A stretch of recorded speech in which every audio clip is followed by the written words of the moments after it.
2025년 5월 1일 대법원 판결을 보고 대법원은 2025년 5월 1일 더불어민주당 이재명 대선 후보의 공직선거법 사건을 유죄 취지로 파기환송하였다. 이것 때문에 시끄럽죠. 대통령 선거에서 굉장히 유리한 위치에 있었는데 이제 불리하게 되었다. 그렇게 생각하면 그래, 이재명 대선 후보를 지지하는 이들은 화가 많이 나겠죠.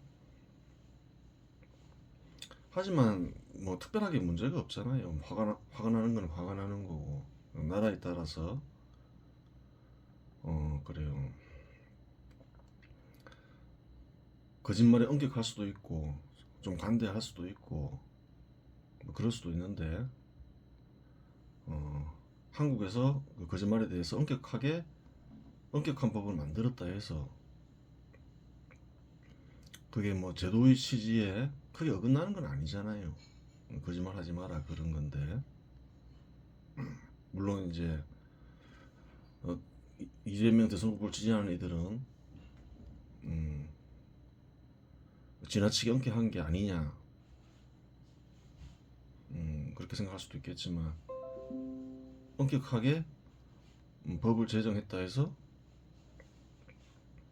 그게 잘못된 법은 아니라는 거예요.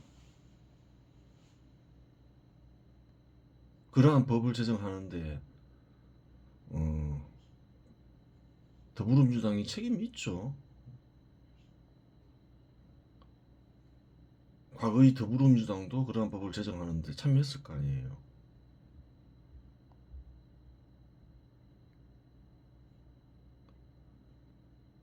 그래요. 엄격한 법을 자신들이 만드는데 참여하고 어, 잘못된 것이다라고 주장하면 그것은 뭔가요? 위선인 거죠. 그때 반대했다는 증거를 대야 되는 거죠. 그러면 또 법 자체가 문제가 있을 수도 있는데 뭐 특별히 보통 거짓말을 대부분 나라들이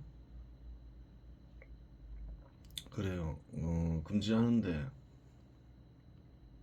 엄격한 정도를 어느 정도로 봐야 되느냐 그걸 가지고 뭐 법이 잘못됐다 얘기할 수는 없잖아요. 이와 같은 결정 이전에 이재명 대선 후보는 대장동 비리와 백형동 비리 사건에 연루되어 수사받고 재판이 진행 중이다. 법 문제는 뭐 이거를 쓰니까 뭐 전공한 건 아니니까 뭐 법을 아예 모르는 건 아니지만 뭐 취미 삼아서 한 번씩 법을 보고 뭐 이런저런 생각하니까 전혀 모른다고 얘기할 수는 없지만 그래도 뭐 전공하는 이도 아니고 그러하니 뭐 그게 그런 부분에 대해서는 특별히 얘기할 건 없는 거죠. 그냥 생각하는 바만 얘기하는 거지. 또한 대북 송금과 같은 반역 사건 역시 재판이 진행 중이다. 지금 이재명 대선 후보는 하도 뭐 사건이 이것저것 많아서 뭐 다 모르겠고 그냥 이거를 쓰니까는 그냥 한 두 가지만 보고 있다는 거예요. 대형 비리 사건 또 대북 송금 사건 이거는 이제 반역 사건인 거죠. 한국에서는 뭐 북한을 법적으로 국가로 인정하지는 않지만 뭐 하여튼 적국으로 볼 수 있는 거죠. 전쟁도 했고 도발을 하고 지금 뭐 핵 개발하고 있고 핵 공격을 하면 한국에 공격하죠. 어디에 공격하겠어요. 그런 곳에 이제 대북 송금을 했다는 의혹을 받고 대북 송금을 했죠 실제로. 근데 그게 이제 이재명 후보가 연루되어 있냐 연루되어 있지 않느냐 주범이냐 아니냐 그런 문제인 거죠. 그래요. 이재명 대선 후보의 수사는 문재인 정부 때 시작하였으니 정치 탄압이라고 말하기 어렵다. 문재인 대통령은 대장동 사건에 대해 신속하고 철저한 수사로 실제적 진실을 조속히 규명하는 데 총력을 기울여달라고 지시하며 특히 검찰과 경찰은 적극 협력하라고 강조했다. 대통령 선거 전에 이미 얘기했던 거죠.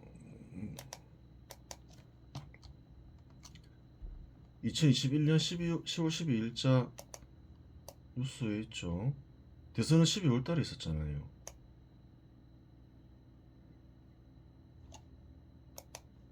(20대) 대선.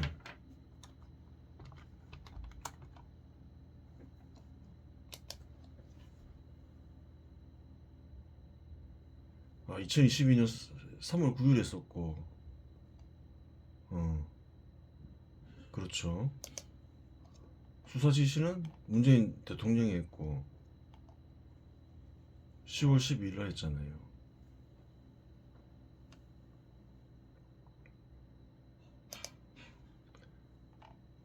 이 사건을 계기로 이제 수사가 조사하는 과정에서 이런저런 사건을 확대됐죠. 이 사건의 시작은 이제 경선 과정에서 불거졌고, 문재인 대통령이 철저하게 수사하라고 지시했다는 거예요. 이 사건이 빌미가 되어 수사가 시작되고 수사 범위가 확장되었으니, 그러면서 오늘날까지 온 거죠. 경쟁 정당의 정치 탄압이라고 주장하기 어렵다. 그렇잖아요.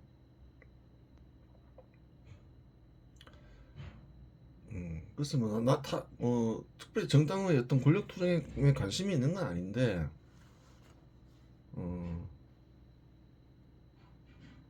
그래요. 이런 대형 비리 사건은 소수가 관련되어 있겠죠.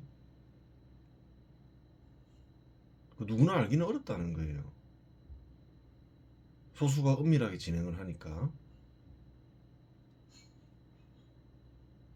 근데 그 소수 중에 누군가가 배신을 했음이 분명한 것이고, 그러니까 불거졌겠죠, 경선 과정에서. 그러면 당내 권력 투쟁 과정에서 벌어진 일 가능성이 충분히 있는 거죠. 또 이제 더불어민주당 출신 문재인 대통령이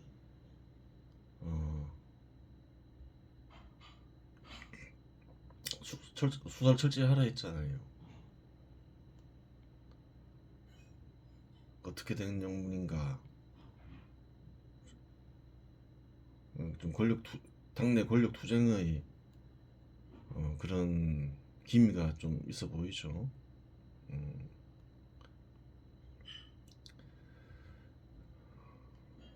만약 그렇다면 굉장히 사이가 안 좋겠죠.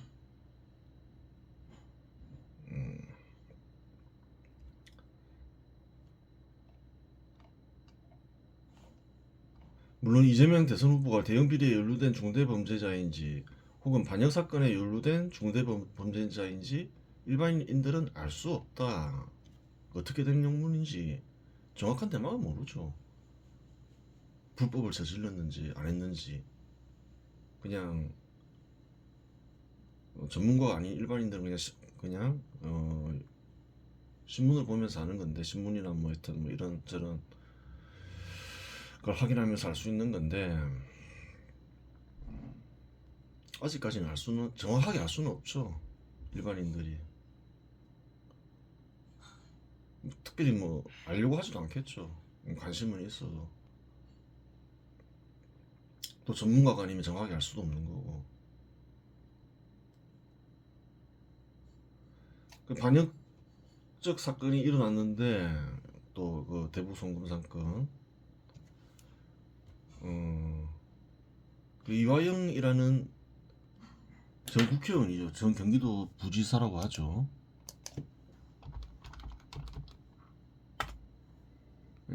그래요. 이 사람의 단독 범행인지 아니면 또 뭔가요? 이재명 후보의 지시로 일한 건지, 아니면 그냥 이재명 후보는 단순히 연루된 자인지, 아니면 또 다른 뒷배경이 있는 건지 밝혀진 게 없죠.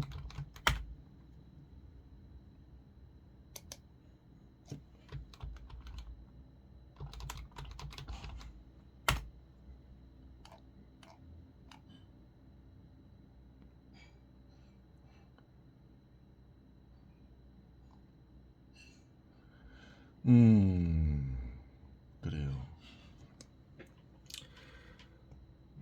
근데 이제 정확히 알 수는 없는데 여러 가지 생각을 해볼 수가 있겠죠. 이제 쌍방울이라는 기업이 적극 나섰는데 쌍방울도 굉장히 큰 모험을 했다는 거예요.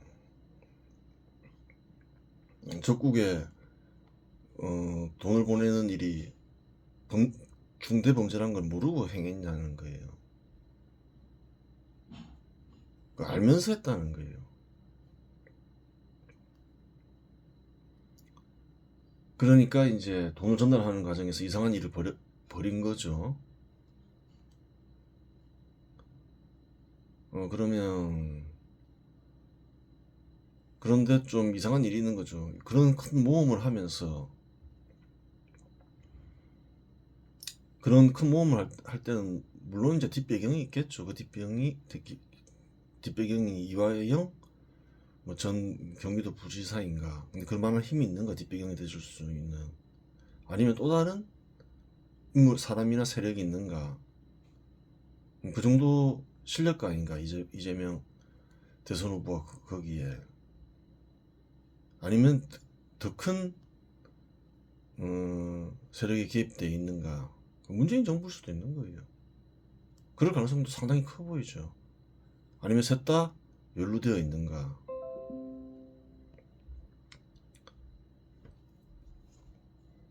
이재명 후보는 단순히 다리만 놓아준 건가. 뭐 그런 생각 해볼 수 있는 거죠.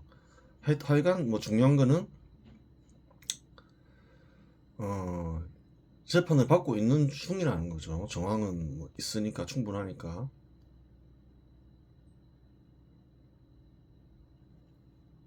아직까지 뭐 단정적으로 얘기할 수는 없는 거겠죠.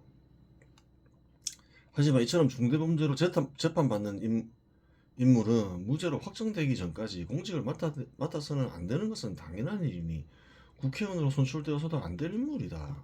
그 당연하잖아요. 대형 비리에 연루되어 재판받고 반역 사건에 연루되어 재판받는 인물이 공직을 맡으면 되겠냐는 거예요. 하지만 더불어민주당 지지자들은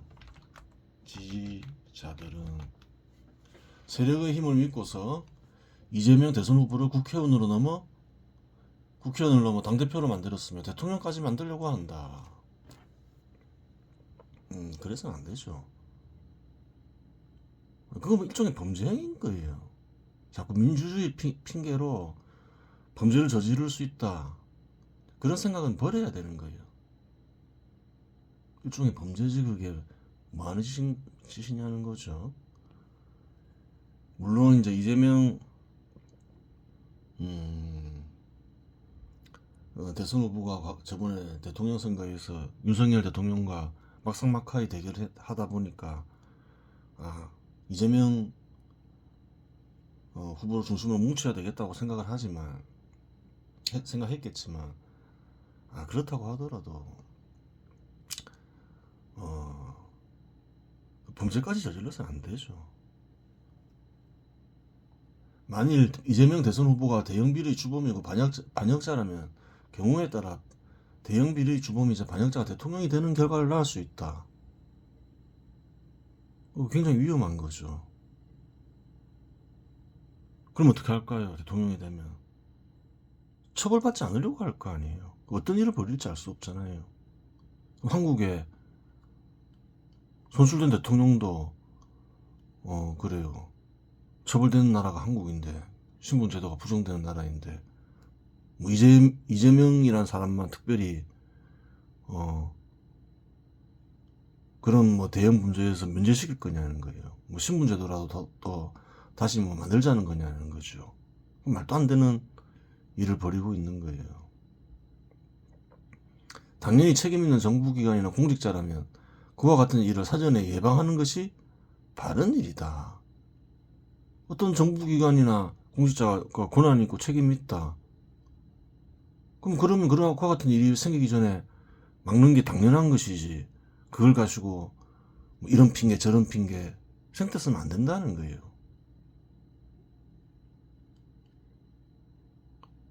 민주주의를 핑계로 범죄를 저지르지 말라는 말이죠.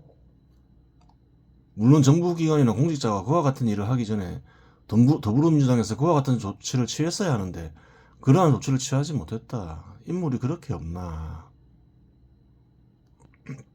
그런 거죠.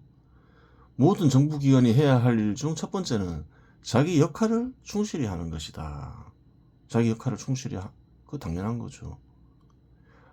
만약 행정부를 마비시키는 줄탄핵 이전에 헌법재판소가 탄핵 심판에서 줄탄핵은 유연 소지가 있다는 말 한마디만 있었다면 줄탄핵 사건은 일어나지 않았을 수도 있고, 그럴 경우 윤석열 대통령은 비상계엄을 선포하지 않았을 것이다. 그 자기 역할이 있다는 거예요. 탄핵 남발을 하네? 행정부가 제 역할을 못할 건데? 헌법재판소가 탄핵 심판 여러 번 했죠. 그런 거 하지 마라. 그 위헌 소지가 있다. 그랬으면 오늘날 같은 일이 생기지 않았을 거 아니에요. 물론 좌파인사들은 좋아했겠지만, 그러니까 문제가 되는 거예요.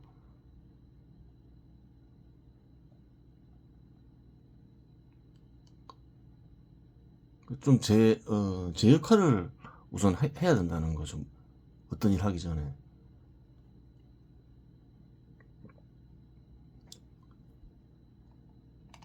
방치하고.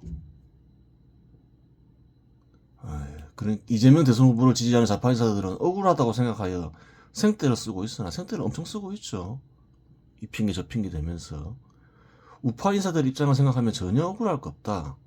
억울할 게 뭐 있냐는 거예요. 좌파 인사들은 손해본 게 하나도 없는데, 우파 인사들은 박근혜 대통령의 탄핵으로 인해 1년을 손해보았고 윤석열 대통령의 탄핵으로 인해 2년을 손해봤다.